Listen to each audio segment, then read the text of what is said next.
नमस्कार, मैं राघव कुमार आपका बहुत स्वागत करता हूं अपने चैनल पे। ज्यादातर इन्वेस्टर्स को लगता है कि बुल मार्केट का मतलब है कि सब कुछ ऊपर जाएगा, लेकिन ये सिर्फ आधी सच्चाई है। असली समझ ये है कि हर बुल मार्केट एक जैसा नहीं होता। कुछ फेजेस आसान होते हैं जहां हर कोई पैसा बना सकता है, लेकिन कुछ फेजेस बुल मार्केट के बहुत ट्रिकी भी हो सकते हैं जहां सिर्फ स्मार्ट इन्वेस्टर ही टिके रह सकते हैं। सबसे पहले होता है इजी बुल रन, जिसका एग्जांपल है 2012 से 2014 तक का बुल रन। इस दौर में हर सेक्टर में पैसा बनता है। Large caps, mid caps, small caps सब उड़ के आगे चलते हैं। 2014 में स्मॉल कैप इंडेक्स 87% ऊपर गया, मिड कैप 73%, फ्लेक्सी कैप ने भी 50% से ज्यादा रिटर्न दिया था। इन्वेस्टर्स को बस एसआईपी डालना था और किसी भी स्टॉक में पैसा डालो, पैसा बन रहा था। मार्केट में इतना मोमेंटम था कि कोई भी स्टॉक उठा लो वो ऊपर जा रहा था। फोमो में आए हुए लोग भी मल्टी बैगर बना रहे थे बिना किसी डीप रिसर्च के। 2015 से 18 तक आया डिफिकल्ट बुल रन।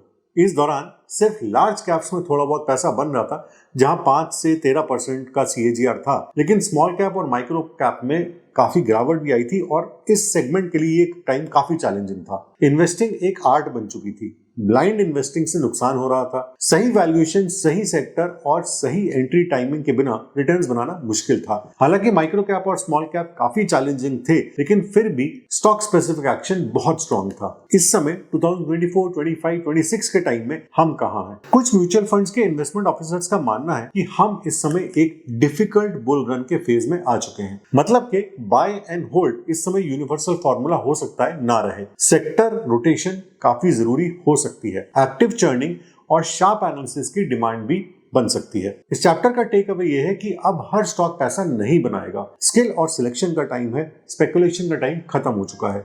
जैसा कि हमने पिछले 2-3 साल में देखा कि बुल रन इतना जबरदस्त था कि किसी भी स्टॉक में पैसा डालें पैसा बढ़ रहा था, लेकिन फंडामेंटली स्ट्रॉन्ग स्टॉक्स में अगर पैसा डाला गया तो पैसा कई गुना बढ़ रहा था। इस समय भी फंडामेंटली स्ट्रॉन्ग स्टॉक्स में पैसा नो डाउट बढ़ेगा, बट सिलेक्शन प्रोसेस को ज्यादा रिफाइन करना, अपनी रिसर्च को और ज्यादा डीप रखना और काफी ज्यादा सिलेक्टिव होना मैटर कर जाएगा। वीडियो में आगे बढ़ने से पहले आपको याद दिला देता हूं कि अगर आप हमारे SEBI registered multi bagger plans explore करना चाहते हैं तो हमारी वेबसाइट का लिंक नीचे डिस्क्रिप्शन में है।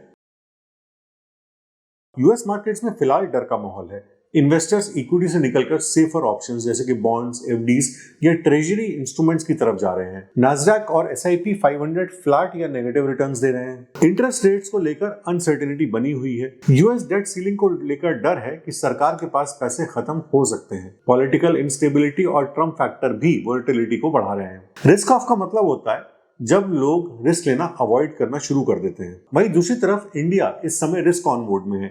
इंडिया में फिलहाल हालत बिल्कुल उल्टी है। ग्लोबल इन्वेस्टर्स इंडिया में अभी भी इंटरेस्टेड हैं। अगर यूएस को सिर्फ 10% कैपिटल भी इंडिया में आ जाए तो एक मैसिव रैली संभव है। इंडियन इकोनॉमी स्टेबल है, रिफॉर्म्स चल रहे हैं और मैक्रो इंडिकेटर्स काफी स्ट्रॉन्ग है। यहाँ पे की टेक अवेज है कि यूएस में गो साइडवेज और dip, whereas India is where the real growth play is unfolding. Gold ने हाल ही में ऑलमोस्ट 1 लाख रुपीस के पीक लेवल्स को टच किया था, लेकिन अब गोल्ड प्राइसेस काफी सॉफ्टन हो रही हैं। गोल्ड ट्रेडिशनली एक सेफ हेवन एसेट है, लेकिन जैसे जैसे जियोपॉलिटिकल क्लैरिटी आती है और US China trade deals settle होंगे, गोल्ड की चमक थोड़ी डल पड़ सकती है। नियर टू मिड टर्म में अपसाइड काफी लिमिटेड हो सकती है because of all the certainty develop around the markets. अगर आपने गोल्ड में ऑलरेडी इन्वेस्ट किया है तो ठीक है, लेकिन अगर आप हेवी क्वांटिटीज में फ्रेश एंट्री लेना चाहते हैं तो हो सकता है कुछ समय के लिए आपको आपकी एक्सपेक्टेशन के हिसाब से रिवॉर्ड्स ना मिले। वहीं दूसरी तरफ सिल्वर में काफी म्यूचुअल फंड्स के बुलिश व्यूज क्यों हैं? सिल्वर का इंडस्ट्रियल यूज ज्यादा है, जैसे कि इलेक्ट्रॉनिक्स, ईवीज, सोलर पैनल्स में सिल्वर की डिमांड बढ़ रही है। रिलेटिव अंडर वैल्यूएशन के कारण सिल्वर के प्राइसेस गोल्ड के मुकाबले तेजी से भाग सकते हैं। हायर वोलेटिलिटी जरूर है, लेकिन सही एंट्री पर रिवॉर्ड्स भी ज्यादा मिल सकते हैं। Gold is stable but slow, silver is riskier but could run faster. Markets को अगर देखा जाए तो वो काफी सिलेक्टिव हो गए हैं। कुछ सेक्टर्स में टेम्पररी हेडविंड्स चल रहे हैं, मतलब स्मार्ट इन्वेस्टर्स के लिए एंट्री के मौके हो सकते हैं। पहला सेक्टर आता है ब्रोकिंग। अगर एग्जांपल के तौर पे लिया जाए तो एंजल वन का ब्रोकिंग इनकम 1181 मिलियन रुपीस तक गिरा। क्वार्टर ऑन क्वार्टर 20% की गिरावट आई। मोतीलाल ओसवाल ने भी 403 करोड़ से 288 करोड़ रुपए तक की गिरावट देखी है। इसके मेन रीजंस हैं सेबी के नए एफएनओ रूल्स, जिनमें ओवरऑल वॉल्यूम 30% गिर चुकी है। जीरोधा स्टैट्स भी यही बता रहे हैं, लेकिन ये ट्रेंड परमानेंट नहीं है। अगर रेगुलेटरी ईजिंग होती है तो ब्रोकिंग वॉल्यूम्स में बाउंस आ सकता है और ये स्टॉक्स भी तेजी से रिकवर हो सकते हैं। यहाँ पे मैंने मोतीलाल ओसवाल, एंजल ब्रोकिंग और ज़ीरोधा को सिर्फ एज एग्जांपल्स यूज किया है। नंबर 2 पे आता है आईटी सेक्टर। अगर आईटी के बड़े बड़े जायंट्स जैसे कि टीसीएस, इन्फोसिस जैसे कंपनीज की बात की जाए तो अपने ऑल टाइम हाई से 40-50% तक ये नीचे आ चुके हैं। फियर है यूएस रिसेशन का, जिससे क्लाइंट बजट्स कट हो सकते हैं। लेकिन अगर यूएस सॉफ्ट लैंडिंग करता है तो मैक्रो क्लैरिटी आ सकती है और ये स्टॉक्स बाउंस कर सकते हैं। टेक एडॉप्शन रुक नहीं रहा, बस टेम्पररी पॉज पर है या टेम्पररी स्लो पर है। नंबर 3 सेक्टर है two wheelers. Hero, TVS, Bajaj auto जैसी कंपनीज की अप्रैल सेल्स में 17% तक की गिरावट देखी गई है।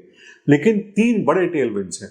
पहला, 12 लाख तक की इनकम टैक्स फ्री होने से लोगों के हाथ में ज्यादा पैसा है, जहां से कंजम्पशन को बूस्ट मिलेगा। आरबीआई की रेट कट से ईएमआई सस्ती होगी और ऑटो फाइनेंसिंग और अट्रैक्टिव लग सकती है। नंबर 3, नॉर्मल मॉनसून से रूरल डिमांड बूस्ट हो सकती है। टीवीएस मोटर के सीईओ ने भी यही कहा है कि FY26 तक दोबारा प्री कोविड सेल्स लेवल देखने के लिए मिल सकते हैं। Temporary headwinds create permanent wealth if you choose wisely.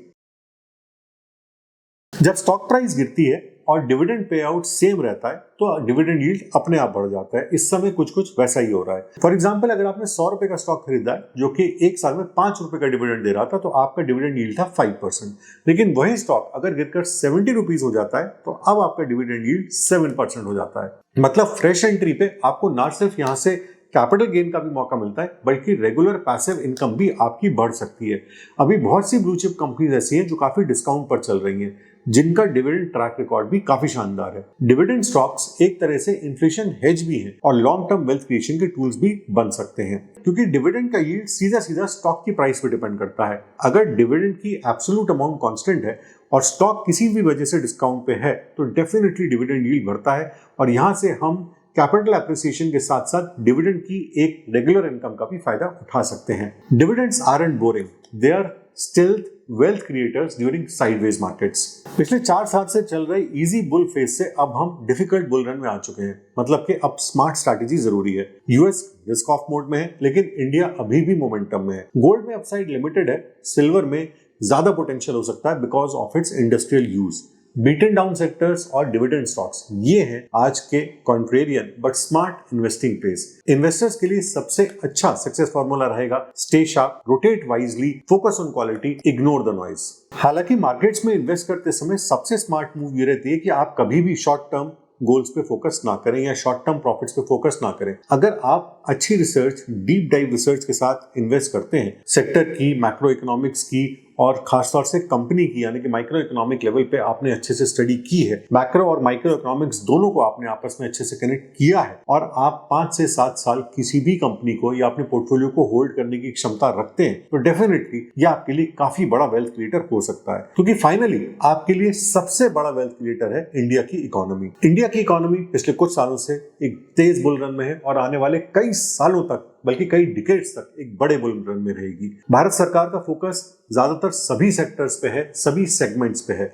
शायद ही दुनिया में कोई दूसरी और इकोनॉमी होगी जहां पे गवर्नमेंट का फोकस इतने सारे सेक्टर्स पे है, वो भी इतनी डाइवर्स पॉपुलेशन, इतने बड़े ज्योग्राफिकल एक्सपेंस के साथ। इंडिया इस समय फॉरेन इन्वेस्टर्स के लिए और डोमेस्टिक इन्वेस्टर्स दोनों के लिए एक बहुत बड़ी अपॉर्चुनिटी है। अगर बड़े बड़े इन्वेस्टर्स और फंड हाउसेस की बात मानी जाए तो उनका भी ऐसा मानना है कि भारत इस समय एक इकोनॉमिक बूम एक्सप्लोजन के मुंह पे खड़ा हुआ है, यानी कि हम कुछ ही सालों में भारत की इकोनॉमी में एक बहुत जबरदस्त जंप देखेंगे और India will play a very important role in the global economic and business scenario. ऐसे में stay sharp, do deep research, invest very wisely and stay invested in the long term, stay invested in India। आज की video को यहीं खत्म करते हैं। चलने से पहले आपको याद दिला देता हूं कि अगर आप हमारे सेबी रजिस्टर्ड मल्टीबैगर प्लान्स को एक्सप्लोर करना चाहते हैं तो हमारी वेबसाइट का लिंक नीचे डिस्क्रिप्शन में है। आज की वीडियो में बस इतना ही। अगली बार फिर मिलेंगे किसी नई इन्फॉर्मेशन के साथ। जय हिंद।